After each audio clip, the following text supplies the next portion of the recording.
Friends, welcome to target and goal. Friends, Ghatna Chakra pointer world geography में आज का अपना टॉपिक है कर्क रेखा, मकर रेखा।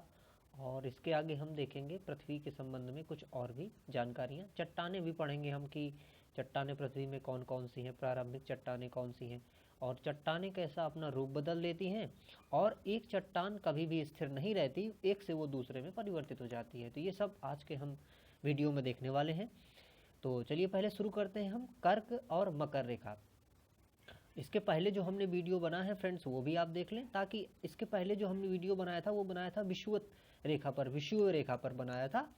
तो वो पढ़ें पहले, फिर इसको पढ़ें, ताकि ये क्रम बना रहेगा तो आपको थोड़ा सा चीज़ें लिंक करने में सहायता भी मिलेगी। इसके साथ साथ में बाकी के भी वीडियो आप देख सकते हैं, इंडियन जियोग्राफी है या फिर साइंस के हैं, वो भी वीडियो आप देख सकते हैं। इसमें से काफ़ी अच्छा मैटर आपको उपलब्ध हो जाएगा। चलिए शुरू करते हैं। तो इसके पहले थोड़ा सा हम जान लें कि देखिए, ये जैसे मान लीजिए पृथ्वी है, तो आप जानते होंगे कि यहाँ से ये विषुव है, मतलब कि ये 0 डिग्री। इससे आप अगर ऊपर को जाते हैं 23.5 डिग्री और नीचे जाते हैं 23.5 डिग्री, तो ऊपर आपको मिल जाती है कर्क रेखा 23.5 डिग्री पर और नीचे मिल जाती है आपको मकर रेखा 23.5 डिग्री पर। तो देखिए, इसमें से पहली बात ये कह रहा है कि मकर संक्रांति के समय कर्क रेखा पर दोपहर के सूर्य का उन्नतांश होता है। अब देखिए, ये कह रहा है कि मकर संक्रांति, तो मकर संक्रांति कब होती है? मकर संक्रांति होती है दिसंबर में 22 तारीख को।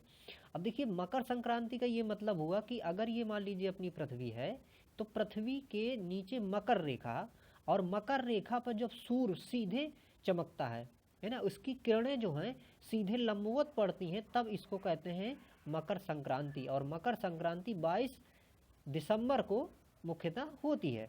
तो जब ये यहाँ पर सीधे सीधे चमक रहा होगा सूर्य, तब कह रहा है कि कर्क रेखा पर दोपहर के सूर्य का उन्नतांश क्या होगा। तो देखिए, कर्क रेखा कहाँ पे होगी? यहाँ पे होगी।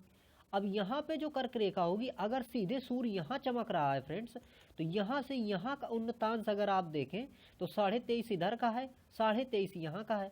तो ये जो होगा कितना हो जाएगा, कुल मिला के ये हमें नज़र आएगा लगभग 66.5, मतलब 66.5 डिग्री के लगभग समझ में आएगा। तो इस प्रकार से अगर मकर संक्रांति है तो कर्क पर दोपहर के समय सूर्य का उन्नतांश कितना होगा?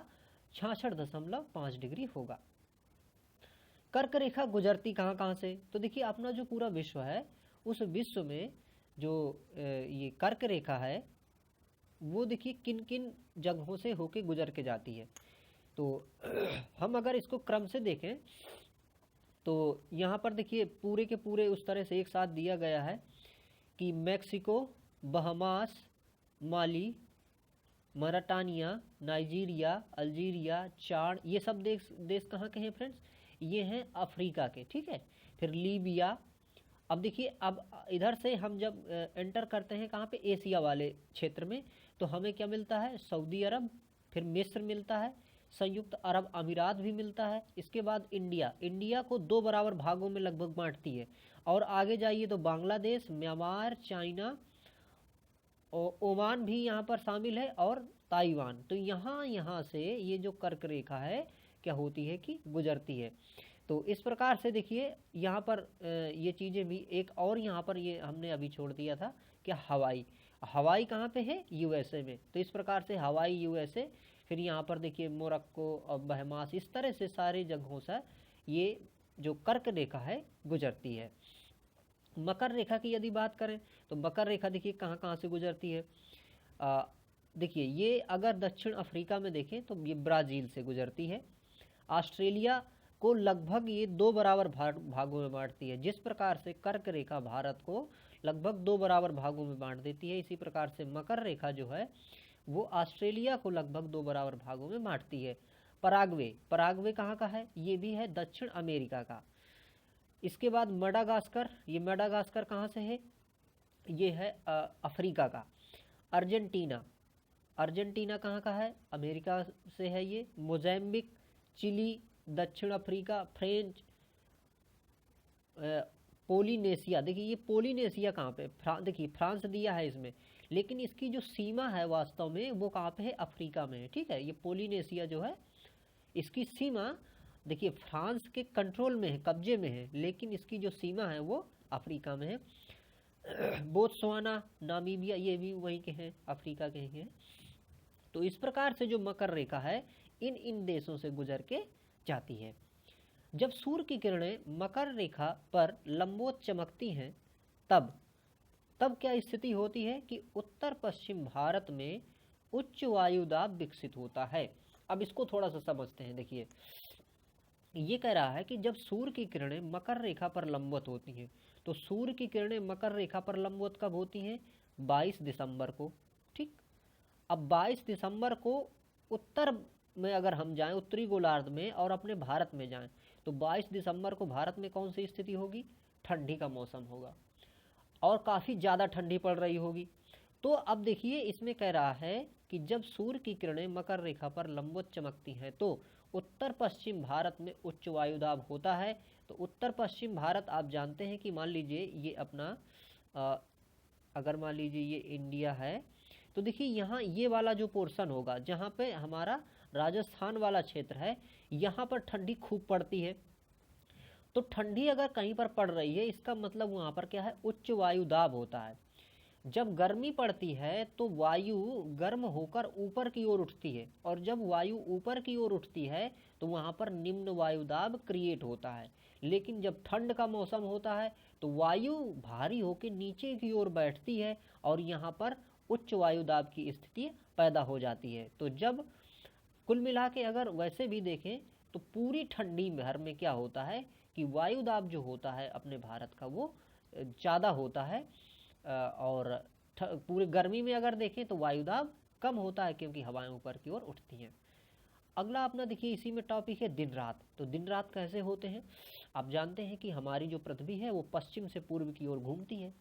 तो जब पश्चिम से पूर्व की ओर वो घूमती है तो अपनी धुरी पर ही वो 24 घंटे में एक राउंड मार देती है।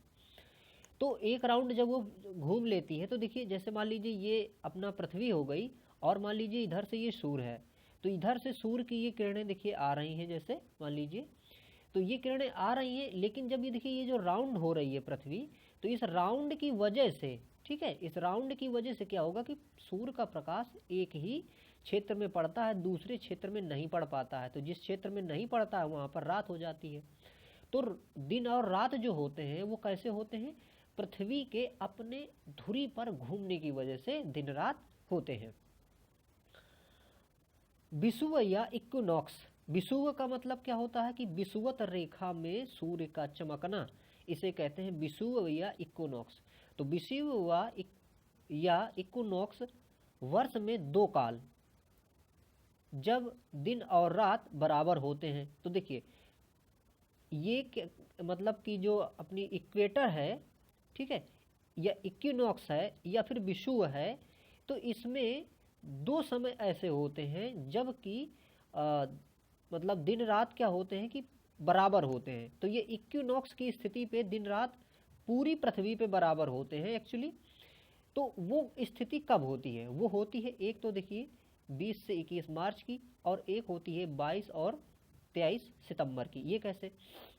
देखिए हमें मालूम है कि जो सूर्य है वो उत्तरायण और दक्षिणायन होता है। तो उत्तरायण और दक्षिणायन की स्थिति में ये होता है कि 21 मार्च को और 23 सितंबर को जो सूर्य है उसकी स्थिति हमें लगभग कहाँ पे चमकती है? सीधे सीधे इक्वेटर पर चमकती है। तो 2 बार देखिए चमकती है, 23 सितंबर और 21 मार्च। इसलिए विषुव या इक्विनॉक्स में बोल रहा है कितनी बार? 2 बार होता है। ठीक है, विषुव या इक्विनॉक्स 2 बार होता है। और जब ये होता है तो पूरी पृथ्वी पर जो दिन होता है वो क्या होता है? 12 घंटे का होता है और 12 घंटे की रात होती है। वर्ष भर रात और दिन बराबर होते हैं। कहाँ पर? भूमध्य रेखा पर। देखिए भूमध्य रेखा पर जो दिन और रात होते हैं वो हमेशा कितने कितने के होते हैं? 12-12 के होते हैं, मतलब कि वो बराबर होते हैं। उत्तरी गोलार्ध में कर्क संक्रांति के समय 12 घंटे का दिन होता है। देखिए उत्तरी गोलार्ध में कर्क संक्रांति के समय 12 घंटे का दिन होता है कहाँ पर, विषुव पर। कैसे, देखिए जैसे मान लीजिए ये अपनी पृथ्वी है, अब ये कह रहा है उत्तरी गोलार्ध में कर्क संक्रांति है, तो कर्क संक्रांति का मतलब कर्क रेखा पर सीधे सीधे चमक रहा है सूर्य। अब यदि यहाँ पर सीधे सीधे चमक रहा है सूर्य, तो इसका मतलब ये हुआ कि उत्तरी गोलार्ध में दिन का जो टाइम होगा वो बड़ा हो जाएगा। तो दिन का टाइम बड़ा होने का मतलब मान लीजिए कि यहाँ पे 14 घंटे का दिन हो गया, तो रात जो बचेगी वो 10 ही घंटे की बचेगी। लेकिन वहीं पर अगर हम दक्षिणी गोलार्ध की स्थिति में जाएंगे तो यहाँ पर क्या होगा कि जो दिन है वो बहुत कम हो जाएगा। मान लीजिए यहाँ जस्ट इसका उल्टा हो गया कि 10 घंटे का दिन हो गया और 14 घंटे की रात हो गई, तो 12 घंटे का दिन कहाँ पे होगा, 12 घंटे का दिन और 12 घंटे की जो रात होगी वो इसी इक्वेटर पर होगा, क्योंकि इक्वेटर के विषय में हमने जाना कि यही वो स्थान है जहाँ पर पूरे साल भर मतलब बराबर दिन रात होते हैं। तो जब उत्तरी गोलार्ध में कर्क संक्रांति हो या फिर दक्षिणी गोलार्ध में मकर संक्रांति हो, तब भी विषुव रेखा पर 12 घंटे का दिन ही होगा। उत्तरी गोलार्ध में वर्ष का सबसे छोटा, अब देखिए उत्तरी गोलार्ध में वर्ष का सबसे छोटा दिन होगा कब, जब दक्षिणी गोलार्ध का सबसे बड़ा दिन होगा। तो दक्षिणी गोलार्ध का सबसे बड़ा दिन होता है दिसंबर को।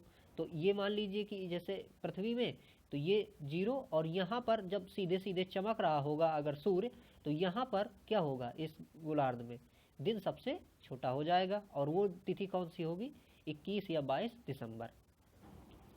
वर्ष का सबसे बड़ा दिन होगा, अब देखिए वर्ष का सबसे बड़ा दिन अगर उत्तरी गोलार्ध के हिसाब से देखें यहाँ पर, तो यहाँ पर हो जाएगा जून में, 21 जून में। लेकिन अगर अब इन्होंने हालांकि इसमें दे रखा है सिर्फ जून ही, 21 जून ही, लेकिन इनको थोड़ा सा और क्लियर देना चाहिए कि अगर उत्तरी गोलार्ध की बात करें तब होगा, अगर दक्षिणी गोलार्ध की बात करेंगे तो वहीं दिसंबर में हो जाएगा। तो दक्षिणी गोलार्ध में अगर सबसे बड़ा दिन है तो कहाँ पे होगा, वो 22 दिसंबर को होगा। ग्रीष्म अयनांत प्रतिवर्ष होता है, तो ग्रीष्म अयनांत कब होता है, देखिए जून में ही होगा, 21 जून को उत्तरी गोलार्ध में ग्रीष्म अयनांत होता है, क्योंकि ग्रीष्म ऋतु इस समय अपने प्रखर उसमें से होती है। वह तिथि जिसमें दोपहर को आपकी छाया नहीं सबसे छोटी दिखाई देती है, हालांकि यहाँ पर भी थोड़ा क्लियर होना चाहिए कि उत्तरी गोलार्ध की बात होना चाहिए, ठीक है, 21 जून।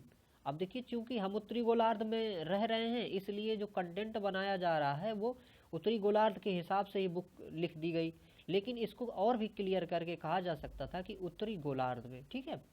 तो उत्तरी गोलार्ध में हमारी सबसे छोटी जो छाया है वो कब बनेगी, 21 जून को। क्यों, क्योंकि 21 जून को जो सूर्य है उसकी किरणें सीधे सीधे लंबवत पड़ती हैं, और अगर मान लीजिए लंबवत पड़ती हैं तो आप यहाँ खड़े हैं तो आपकी जो छाया है वो आपके नीचे ही रह जाएगी, इसलिए छाया नहीं बनेगी। मान लीजिए यहाँ से सूर्य पड़ रहा होता तब ये छाया आपकी इधर बनती, ठीक है। तो इस प्रकार से 21 जून को सबसे छोटी छाया बनेगी।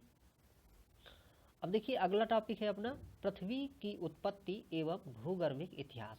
तो पृथ्वी की उत्पत्ति कैसे हुई, इसका भूगर्भिक इतिहास क्या है। तो आप जानते हैं कि जैसे बिग बैंग की घटना हुई, और बिग बैंग की घटना होने के बाद फिर तारे बने, है ना, गैलेक्सीज बनी, फिर मतलब तारों से फिर इसके बाद ग्रहों की उत्पत्ति हुई। तो इसी प्रकार से जो पृथ्वी बनी, तो पृथ्वी की उत्पत्ति और उसका भूगर्भिक इतिहास की उसके भूगर्भ में उसका किस तरह से संरचना है, किस तरह से वो बनी है, ये सब इसमें से थोड़ा सा हम देखते हैं। वह विद्वान जिसने सुझाव दिया है कि पृथ्वी की उत्पत्ति गैसों और धूल के कणों से हुई है, यह है ओ स्मिथ।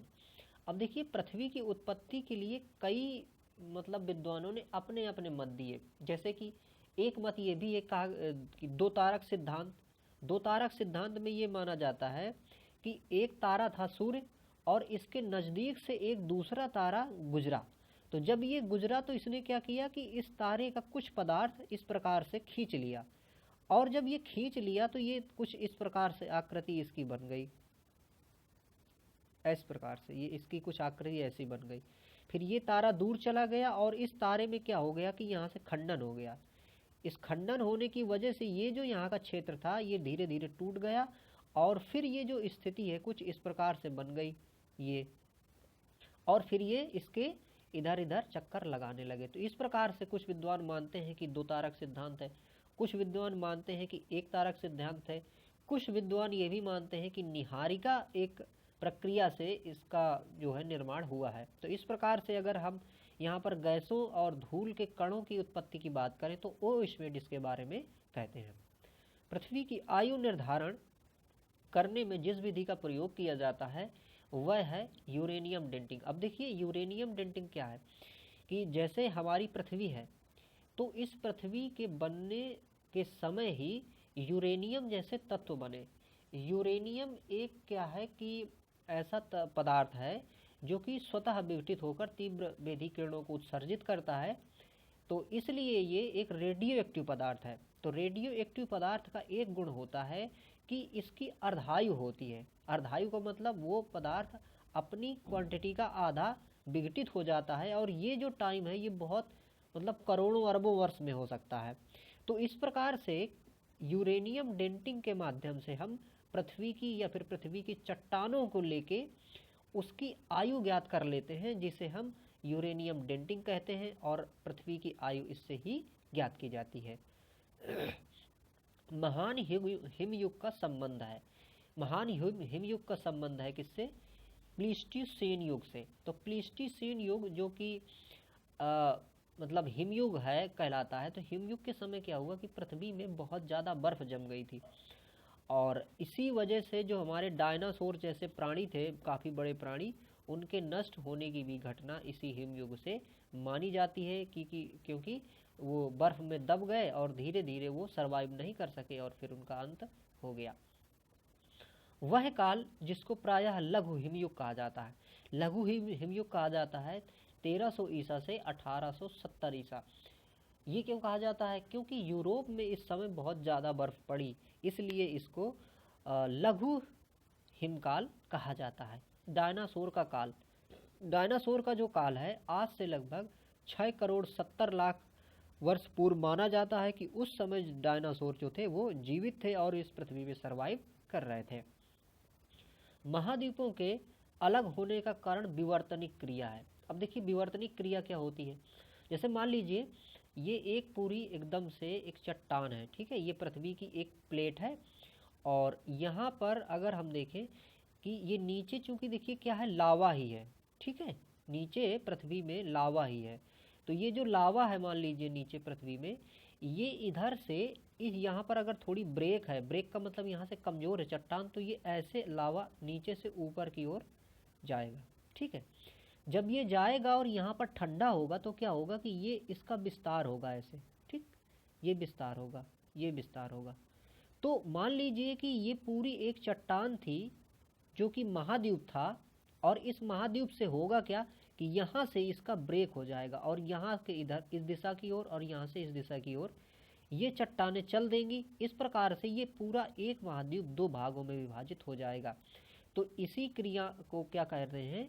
विवर्तनिक क्रिया। तो विवर्तनिक क्रिया के माध्यम से महाद्वीप अलग हुए हैं। भारत प्राचीन सुपर महाद्वीप गोंडवाना लैंड का भाग था। इसमें वर्तमान समय का भूभाग शामिल है। तो देखिए शुरुआती में क्या था कि एक पूरा भाग था पृथ्वी का, ये माना जाता है कि एक ही भाग था जो कि स्थल था। इसका नाम दिया गया था पैंजिया। क्या नाम दिया गया था? पैंजिया। इस पैंजिया के फ्रेंड्स 2 भाग हुए, ठीक है। तो यहाँ पर एक बात हम ये भी देखें कि इसका नाम तो पृथ्वी जो मतलब ठोस भाग था, द्वीपीय भाग था, इसका नाम पैंजिया था। इसके आसपास में पानी ही पानी था, और ये जो आसपास पानी था इसको ये जो सागर था एक प्रकार से, इसका नाम था पैंथालासा। क्या था? पैंथालासा। इसका नाम था पैंथालासा। फिर क्या हुआ कि ये जो भाग है ये 2 भागों में बटा। तो नीचे वाला जो भाग था इसका नाम हो गया गोंडवाना लैंड, और ऊपर वाला भाग हो गया अंगारा लैंड। तो नीचे का भाग गोंडवाना लैंड, ऊपर का भाग अंगारा लैंड। इस प्रकार से जो नीचे वाला भाग है गोंडवाना लैंड, इसी में भारत का हिस्सा रहा है। और उस देखिए भारत के साथ साथ में दक्षिण अमेरिका, अफ्रीका, ऑस्ट्रेलिया, ये सारे भी किसके भाग हैं? गोंडवाना लैंड के हैं। अगर अंगारा लैंड की बात करें जो कि ऊपर वाला हिस्सा था, इसमें से जैसे कि यूरोप हो गया, उत्तरी अमेरिका हो गया और एशिया का भाग हो गया जो कि आज रूस वाला जो पूरा क्षेत्र है वो क्षेत्र हो गया। तो इस प्रकार से अंगारा लैंड और गोंडवाना लैंड के देशों का विभाजन हुआ है। पृथ्वी पर मूलतः एक ही विशाल खंड था, देखिए जिसका नाम क्या था, पैंजिया। तो अभी हमने जो बताया कि शुरुआती में ये पृथ्वी जो थी इसमें एक ही स्थलीय भाग था जिसका नाम पैंजिया था, उसके आसपास जो सागर था उसको पैंथालासा नाम दिया गया था। महाद्वीपों में से गोंडवाना लैंड का भाग नहीं है। अब देखिए गोंडवाना लैंड का भाग उत्तरी अमेरिका नहीं है, क्योंकि उत्तरी अमेरिका किसका भाग है, अंगारा लैंड का है ना। तो अभी जो हमने डिस्कस किया इसके हिसाब से आप ये सारी बातें समझ सकते हैं। पृथ्वी पर जीवन के प्रादुर्भाव के प्रथम जीवाश्मी साक्ष्य का काल है लगभग 3.5 मिलियन वर्ष। तो देखिए पृथ्वी पर जब जीवों का प्रादुर्भाव हुआ तो वो लगभग टाइम क्या था, 3.5 बिलियन वर्ष पूर्व। तब से ये पृथ्वी पर जीवों की उत्पत्ति हुई और सबसे पहले सागरों पर शैवाल बने, इसके बाद ही फिर अन्य जीवों का विकास पृथ्वी पर हुआ। वे घटनाएं जिसमें जीवों के विकास को प्रभावित किया होगा वो है देखिए महाद्वीपीय विस्थापन, हिमानी चक्र। तो ये सारी चीज़ें, इसके साथ साथ में जो क्लाइमेटिक चेंज भी रहे हैं, भूकंप रहे हैं, ज्वालामुखी रहे हैं, ये सारी चीज़ें जो हैं ये जीवों के विकास को प्रभावित किए हैं। वलन क्रिया परिणाम है। वलन क्रिया किसका परिणाम है, पर्वत निर्माणकारी बल का। तो देखिए वलन कैसे पड़ता है, अगर हम साधारण सा सोचें, मान लीजिए कि एक इस प्रकार से ये कोई चट्टान है, एक दूसरा एक प्लेट है जो इसके नीचे जा रही है मान लीजिए, तो जब ये नीचे जाएगी तो यहाँ पर क्या होगा, इसका डिस्ट्रक्शन हो जाएगा क्योंकि ये यहाँ पर नीचे गर्म है। तो इस प्रकार से यहाँ ऐसा ऊपर की ओर उठाव आने लगेगा, तो धीरे धीरे इसमें एक ये ऐसा क्षेत्र बनेगा, ये आया, ये ऐसा क्षेत्र बना, ये तो ये जो क्षेत्र है देखिए ये इस तरह से बन जाएगा ये, और इसे हम क्या कहेंगे, वलन। तो वलन की क्रिया जो है ये पर्वत निर्माणकारी बल के कारण होती है। पृथ्वी के पृष्ठ पर गतिक परिवर्तन लाने के लिए जिम्मेदार है। तो पृथ्वी का जो ऊपरी पृष्ठ है इसमें से जो गतिक परिवर्तन है वो किन किन कारणों से हो सकते हैं, वो हो सकते हैं देखिए विद्युत चुंबकीय विकिरण, भूतापीय ऊर्जा, गुरुत्वीय बल, प्लेट संचलन, पृथ्वी की घूर्णन गति और पृथ्वी का परिक्रमण। इन सारी वजहों से जो पृथ्वी की पृष्ठ है इसमें गतिक परिवर्तन हो सकते हैं। अगला अपना देखिए टॉपिक है चट्टान। तो देखिए जब पृथ्वी बनी शुरुआती तो पृथ्वी पहले गैसीय अवस्था में थी, फिर धीरे धीरे क्या हुआ कि ये तरल अवस्था में आई, और तरल अवस्था में आने के बाद फिर ये धीरे धीरे थोड़ा सा अपने ठोस अवस्था में आई। तो जब ये ठोस अवस्था में आई तभी ठोस अवस्था से चट्टानों का निर्माण हुआ। अब देखिए पृथ्वी का हम जानते हैं कि इसका जो घनत्व है 5.5 सेंटीमीटर 5 ग्राम प्रति सेंटीमीटर के हिसाब से, इसका सेंटीमीटर स्क्वायर के हिसाब से इसका घनत्व है। अब जो घनत्व है देखिए तो पृथ्वी का ऊपरी घनत्व अगर हम बात करें तो लगभग 2.5 है, सबसे ऊपरी घनत्व। फिर और नीचे जाए तो घनत्व 3.5 हो जाता है। फिर अगर कोर तक हम जाते हैं तो लगभग यहाँ पर 13 ग्राम प्रति सेंटीमीटर क्यूब के हिसाब से इसका घनत्व बढ़ जाता है।